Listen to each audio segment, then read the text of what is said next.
የተከበራችሁ የዩቲዩብ ቢላል ሚዲያ ተከታታዮች እንዴት ናችሁ? በያላችሁበት ሰላማችሁ ይብዛ። የተከበራችሁ አድማጮቼ ለቻናሉ አዲስ ከሆናችሁ ሰብስክራይብ ማድረግ አትርሱ። የዛሬው ፕሮግራማችን የደም ግፊትን በተመለከተ ይሆናል።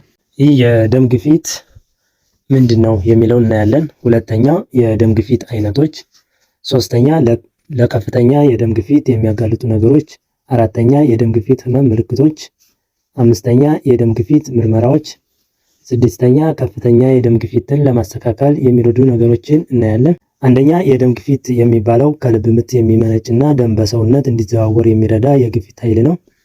የደም ግፊት ከሚገባው በላይ ሲጨምር የደም ቧንቧዎችንና የተለያዩ የሰውነት ክፍሎቻችንን ሊጎዳ ይችላል።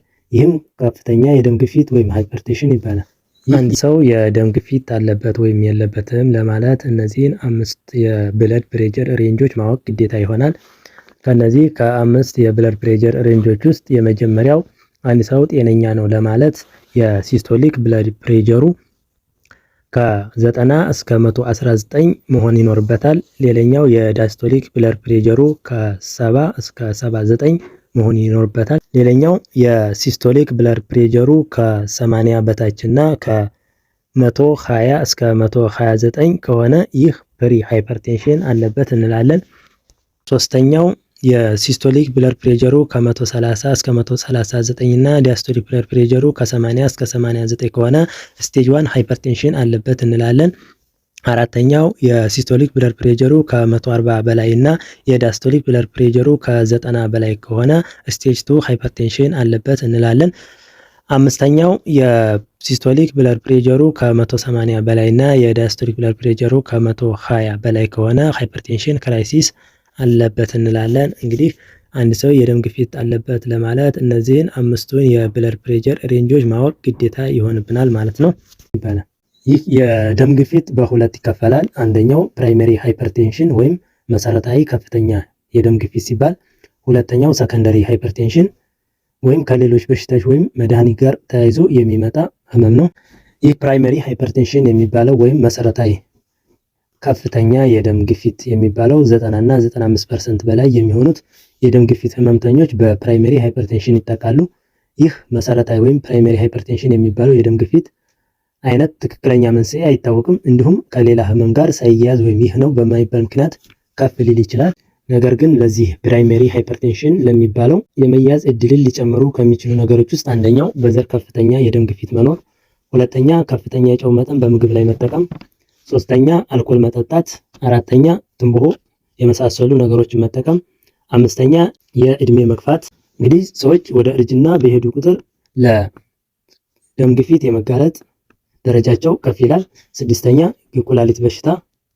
እንግዲህ አንድ ሰው በኩላሊት በሽታ ወይም ህመም ሲጋለጥ ብዙ ጊዜ ደምን በደንብ ኩላሊታችን ማጣራት ሲያቅተው ያኔ በደማችን ውስጥ የተለያዩ ቆሻሻዎች ሲኖሩ ለከፍተኛ ለሆነ ለደም ግፊት ሊያጋልጠን ይችላል። ሰባተኛው ከልክ ያለፈው ውፍረት። እንግዲህ ከልክ ያለፈው ውፍረት በሰውነታችን ውስጥ የስብ መጠን ሲበዛ እንዲሁም ኮሌስተሮል መጠን ሲጨምር ለከፍተኛ ለሆነ ለደም ቧንቧ ጥበት ሊያጋልጠን ስለሚችል ያኔ ከፍተኛ የሆነ የደም ግፊት ሊፈጠር ይችላል። ስምንተኛው የአካል እንቅስቃሴ አለማድረግ።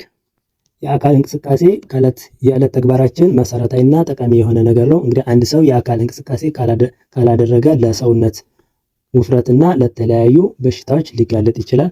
ይህ አንዱ ለደም ግፊት መያዝ አንዱ ምክንያት ሊሆን ይችላል። ሁለተኛው ሰከንደሪ ሃይፐርቴንሽን ነው። ይህ ከሌሎች በሽታ ወይም መድኃኒቶች ጋር ተያይዞ የሚመጣ ከፍተኛ የደም ግፊት ነው። ከአጠቃላይ ከፍተኛ የደም ግፊት ህመምተኞች 5% የሚሆኑት በዚህ በሰከንደሪ ሃይፐርቴንሽን ይጠቃሉ። ይህ ሰከንደሪ ሃይፐርቴንሽን የደም ግፊታቸውን ከፍ የሚያደርገው በሽታ ሲድን ወይም የሚጠቀሙት መድኃኒት ሲቋረጥ የደም ግፊታቸው ሊቀንስ ይችላል። አንድ ሰው የደም ግፊትን የሚጨምር መድኃኒት የሚጠቀም ከሆነ ያን የደም ግፊት የሚጨምር መድኃኒት ባቆመ ጊዜ የደም ግፊቱ ሊቀንስ ይችላል። ሶስተኛ ከፍተኛ የደም ግፊት ሊያመጡ ከሚችሉ በሽታዎችና መድኃኒቶች ውስጥ አንደኛው የኩላሊት በሽታ ነው። አንድ ሰው ኩላሊቱ ፌል ባደረገ ጊዜ ደም በስርዓቱ ማጣራት በማይችል ጊዜ ያኔ ከደማችን ወደ ውጭ በሽንት መልክ ይወገድ የነበረው ወደ ደማችን በሚቀላቀል ጊዜ ለከፍተኛ ለሆነ የደም ግፊት ሊያጋልጠን ይችላል። ሁለተኛ የታይሮይድ ህመሞች ናቸው። ሶስተኛ የደም ስር ላይ ተጽዕኖ የሚያሳድሩ ህመሞች ምሳሌ እንደ ስትሮክ፣ የልብ ትርታ መዛባት፣ የደም መርጋት፣ የልብ ድካምና ድንገተኛ የልብ ህመም የመሳሰሉ ነገሮች እንደዚሁ የደም ስር ላይ ተጽዕኖ የሚያሳድሩ ህመሞች ናቸው። ሌላኛው እንደ ኢቡፕሮፌን የመሳሰሉ መድኃኒቶች፣ አንዳንድ የባህል መድኃኒቶች እና አደንዛዥ እጾች ምሳሌ እንደ ኮኬን የመሳሰሉ። አራተኛ የወሊድ መቆጣጠሪያ መድኃኒቶች በአፍ የሚወሰዱ ምሳሌ እንደ ኤስትሮጂን፣ ፕሮጀስተሮን እና አንድሮጂን የተባሉ መድኃኒቶች ለከፍተኛ የደም ግፊት ሊያጋልጡ ይችላሉ። አምስተኛ ስቴሮይድ መድኃኒት ለምሳሌ ፕሪዲሶን የሚባል መድኃኒት እንደዚሁ ለከፍተኛ የደም ግፊት ሊያጋልጠን ይችላል። ስድስተኛው የጉንፋን እና የአለርጂ መድኃኒቶች እንደ ዲኮጀንስታንት የመሳሰሉ። ሰባተኛ ክብደት ለመቀነስ የሚረዱ መድኃኒቶች ለከፍተኛ የደም ግፊት ሊያጋልጡን ይችላሉ። ሌላኛው የደም ግፊት ምልክቶችን የምናይ ይሆናል። በአብዛኛው ጊዜ ምንም አይነት የህመም ምልክት ሳያሳይ ሊቆይ ይችላል። በዚህም ምክንያት ዝምተኛው ገዳይ በመባል ይጠራል። የደም ግፊት ያለበት ሰው ምልክቶች ባያሳይም ሰውነቱ እየተጎዳ አይደለም ማለት አይደለም። እንደውም የደም ግፊት ያለበት ሰው በጊዜው በሕክምና ካልተደረገለት ለተለያዩ ለጤና እክሎች ሊዳረግ ይችላል። ከነዚህ መካከል የኩላሊት በሽታ፣ የአይን ህመም፣ የልብና የደም ስር በሽታዎች ዋና ዋናዎቹ የሚጠቀሱ ናቸው። ሆኖም አንዳንድ ሰዎች እነዚህን ምልክቶች ሊያሳዩ ይችላሉ። አንደኛ የራስ ምታት፣ ሁለተኛ የአይን ብዥታ፣ ሶስተኛ ራስ ማዞር፣ አራተኛ ደረት ላይ የሚሰማ ህመም፣ አምስተኛ ለመተንፈስ መቸገር፣ ስድስተኛ ማስታወክ፣ ሰባተኛ ማቅለሽለሽ፣ ስምንተኛ ግራ መጋባት፣ ዘጠነኛ አፍንጫ መድማት። እንግዲህ ብዙ ጊዜ የአፍንጫ መድማት የአንድ ሰው የደም ግፊት ካለበት ብዙ ጊዜ በአፍንጫ አካባቢ የሚገኙ ትናንሽ የደም ቬኖች ስለሚወጠሩ በዛን ጊዜ የአፍንጫ መድማት ሊከሰት ይችላል። ሌላኛው ልክ ያልሆነ የልብ ምትና ጆሮ ላይ የጩኸት ስሜት መሰማት ከሚጠቀሱ ምልክቶች ውስጥ ናቸው። ይህ የላቦራቶሪ ምርመራ ቀጥታ የደም ግፊት መኖሩን ለማረጋገጥ አይጠቅምም። ነገር ግን የደም ግፊትን ሊያመጡ የሚችሉ በሽታዎችን በመመርመር የደም ግፊት መኖርና አለመኖሩን ለመለየት ያግዛል። የደም ግፊትን ሊያመጡ የሚችሉ እንደ ኩላሊት በሽታና የታይሮይድ ፕሮብሌሞች እንደ ቲ3 ቲ4 እና እንደ ቲኤስኤች የመሳሰሉትን በመመርመር የደም ግፊት መኖርና አለመኖሩን ለማረጋገጥ ይረዳል።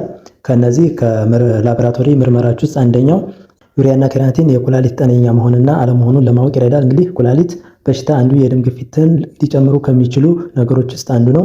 ሁለተኛው ኤሌክትሮላይት ሌቭል ነው። እንደ ሶዲየም፣ ፖታሺየም እና ካልሲየም የመሳሰሉት ነገሮችን መጠናቸው በደማችን ውስጥ ባላንስ ነው ወይስ የተመጣጠነ ወይስ አይደለም የሚለው ለማረጋገጥ ይጠቅማል።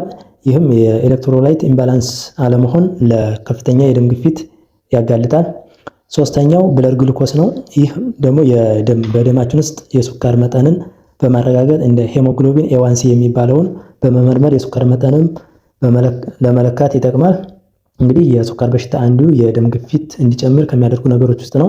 አራተኛ ሊፒድ ፕሮፋይል ነው። እንደ ኮሌስትሮል እና ትራይግሊሰራይድ የመሳሰሉ ነገሮች የደም ግፊትን በከፍተኛ ሁኔታ ሊያመጡ የሚችሉ ነገሮች ናቸው። እንግዲህ የኮሌስትሮል የሚባለው አንድ ሰው ከፍተኛ የሆነ ውፍረት ካለው ወይም የስብ መጠን ካለው የደም ቧንቧ ሊዘጋ ስለሚችል ለከፍተኛ የደም ግፊት ያጋልጣል እና የኮሌስትሮል መጠንና የትራይግሊሰራይድ መጠን ማወቅ እንዲሁ የደም ግፊት አለ ወይም የለም ለማለት ለማረጋገጥ ይረዳል ማለት ነው። ሌላኛው እንደ አልትራሳውንድ እንደ ሲቲ ስካን እና የመሳሰሉ የመመርመሪያ አይነቶች አሉ። የልብ አቀማመጥና ፋንክሽን ወይም የስራ ሂደቱ ልክ ነው ወይስ አይደለም የሚለውን በማረጋገጥ የደም ግፊትን መመርመር ይቻላል። ስድስተኛ የምናየው ከፍተኛ የደም ግፊትን ለማስተካከል ከሚረዱ ነገሮች አንደኛ ምግብ ውስጥ የሚጨምሩትን የጨው መጠን መቀነስ። ብዙ ጊዜ የጨው መብዛት በምግብ ውስጥ ለከፍተኛ ለሆነ የደም ግፊት ሊያጋልጠን ስለሚችል ጨው በምንጠቀም ጊዜ መጠኑን መቀነስ ይኖርብናል። ሁለተኛው ጤነኛ የሆነ አመጋገብ መመገብ፣ እንደ አትክልትና ፍራፍሬ ምግቦችን ማዘውተር። ሌላኛው ስብ የበዛባቸው ምግቦችን አለመጠቀም ዋነኛው መፍትሄ ነው። ሶስተኛ የአካል እንቅስቃሴ ማዘውተር፣ ቢያንስ በቀን ለ30 ደቂቃ ያክል እንቅስቃሴ ማድረግ ይኖርብናል። አራተኛ ውፍረት መቀነስ ነው። አንድ ሰው ከፍተኛ የሆነ ውፍረት ለከፍተኛ የደም ግፊት ሊጋለጥ ይችላል። አምስተኛ አልኮል መቀነስ፣ እንዲሁ ከፍተኛ አልኮል መጠቀም ለከፍተኛ ለሆነ ለደም ግፊት ሊዳርገን ስለሚችል አልኮል መቀነስ ይኖርብናል። ስድስተኛ ሲጋራ አለማጨስ፣ እንደዚሁ ትንባሆ የመሳሰሉ ነገሮችን አለመጠቀም። ሰባተኛ መድኃኒትን በትክክል መውሰድ፣ እንግዲህ ዶክተር ያዘዘው መድኃኒት በትክክል በመጠቀም የደም ግፊትን መቀነስ ይቻላል። ሌላኛው ስምንተኛው እረፍት ማድረግ ነው። እንግዲህ የደም ግፊት ያለባቸው ሰዎች እረፍት ማድረግ ከፍተኛ የሆነ ጥቅም አለው። 9ኛው የህክምና ክትትል ማድረግ ነው። እንግዲህ አንድ ሰው ቢያንስ በየወሩ አንድ ጊዜ ክትትል ማድረግ ይኖርበታል። ከቻለ በየጊዜው ክትትል ቢያደርግ የተሻለ ይሆናል። ሐኪም ያዘዘልዎትን መድኃኒት በትክክል በመውሰድ እና በየወሩ ክትትል በማድረግ የደም ግፊትን መቆጣጠር ይቻላል።